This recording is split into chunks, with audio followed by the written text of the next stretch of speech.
Sa ulo ng ating mga nagbabagang balita. Sa patuloy na pagsisikap ng Pilipinas, napalakasin ang kakayahang ipagtanggol ang karagatang saklaw nito. Isinapubliko ng Philippine Navy ang maagang yugto ng mga talakayan. Sa pagitan ni Philippine Navy Chief Vice Admiral Jose Maria Ambrosio Espeleta at ng kanyang counterpart mula sa Japan. Hinggil sa posibilidad ng paglipat ng mga retiradong barko at eroplano ng Japan patungo sa Pilipinas.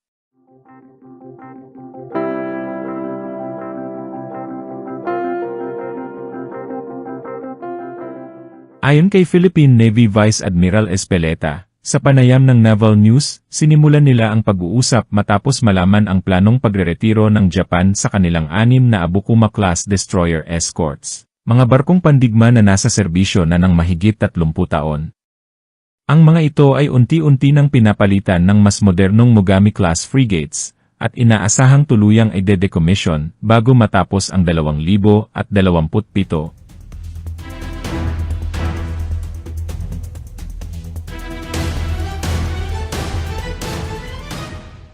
Kailangan natin ng karagdagang floating assets, wika ni Espeleta. Makakatulong ito ng malaki sa ating kakayahang magpatrolya at ipagtanggol ang ating maritime territory.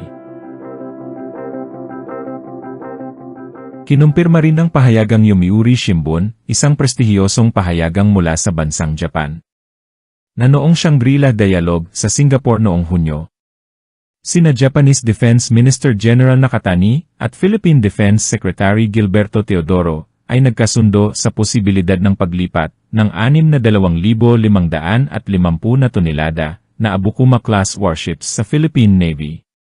Bilang bahagi ng lumalalim na seguridad at defense cooperation ng dalawang bansa.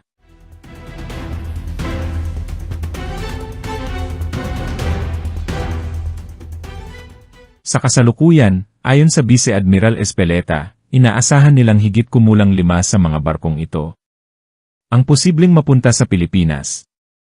Depende sa resulta ng joint visual inspection na kanilang isasagawa.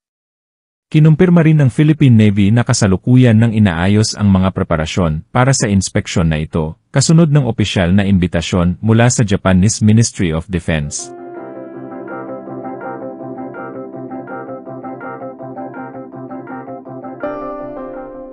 Ang planong inspeksyong ito ay bahagi ng pag-uusap hinggil sa posibleng paglipat ng mga naval assets sa Pilipinas. Mahalaga ang magiging resulta nito upang mapagdesisyunan kung ang mga barkong ito ay angkop sa modernisasyong isinusulong ng Philippine Navy, saad sa kanilang opisyal na pahayag.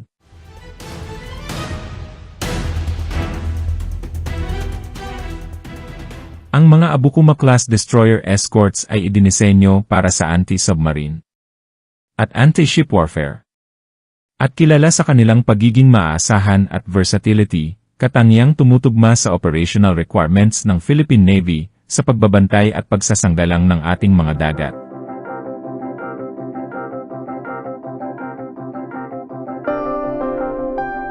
Bukod sa mga barko, binanggit din ni Vice Admiral Espeleta ang interes ng Pilipinas sa karagdagang Beechcraft, King Air, TC-90 aircraft, matapos na magamit ng epektibo ang 5 TC-90 na dating donasyon ng Japan, na kalaunan ay ginawang surveillance platforms ng Philippine Navy. Ang TC-90 aircraft ng Philippine Navy ay isang light twin-engine aircraft na orihinal na mula sa Beechcraft, King Air series. Particular ang C-90 Beechcraft, King Air. Isa itong multi-role aircraft na pangunahing ginagamit para sa maritime patrol, surveillance, at training missions. Ang TC-90 ay isang variant ng Beechcraft King Air C-90, isang kilalang light utility aircraft na gawa ng kumpanyang American Beechcraft. Ginagamit ito ng militar at civil aviation para sa iba't ibang misyon gaya ng transportasyon, training, at reconnaissance.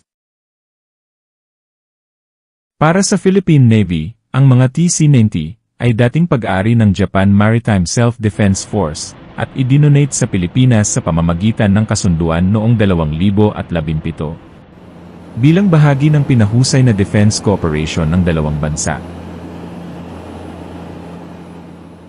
Ito ang mga gamit at papel ng TC-90 sa Philippine Navy. Una, isa itong Maritime Surveillance Patrol.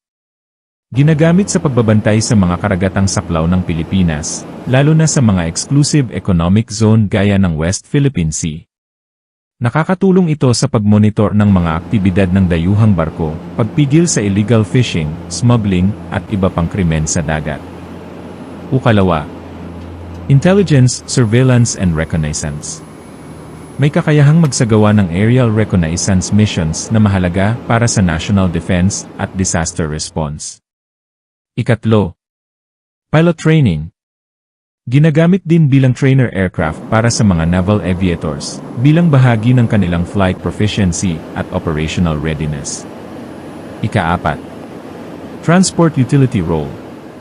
Pwede rin itong gamitin sa light cargo at personal transport, lalo na sa mga isla o remote naval stations.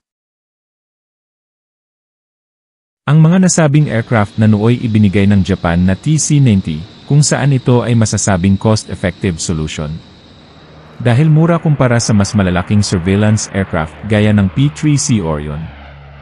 Force multiplier din ito kahit maliit, kung saan nakakadagdag ito sa kakayahan ng Navy na mamonitor ang mga aktibidad sa dagat. Masasabing ito ay isang interim capability. Habang wala pang mas advanced na maritime patrol aircraft, pansamantalang sagot ito sa surveillance gap ng bansa. At ang panghuli, symbol of defense ties with Japan, ipinapakita rin ito ang lumalalim na ugnayan sa pagitan ng Japan at Pilipinas sa larangan ng seguridad.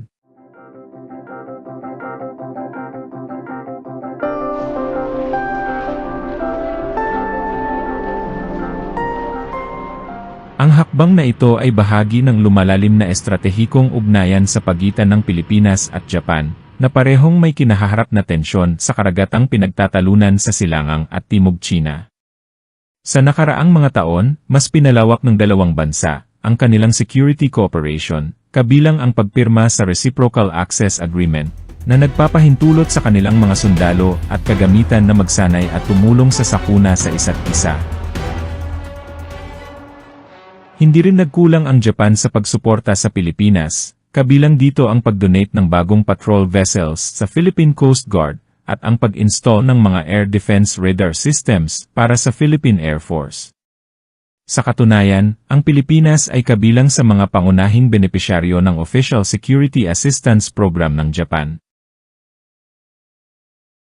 Sa harap ng mga hamon sa seguridad sa rehiyon, malinaw ang mensahe. Ang pagkakaisa at kooperasyon ay susi sa matatag na pagtatanggol ng soberanya at kapayapaan sa karagatan.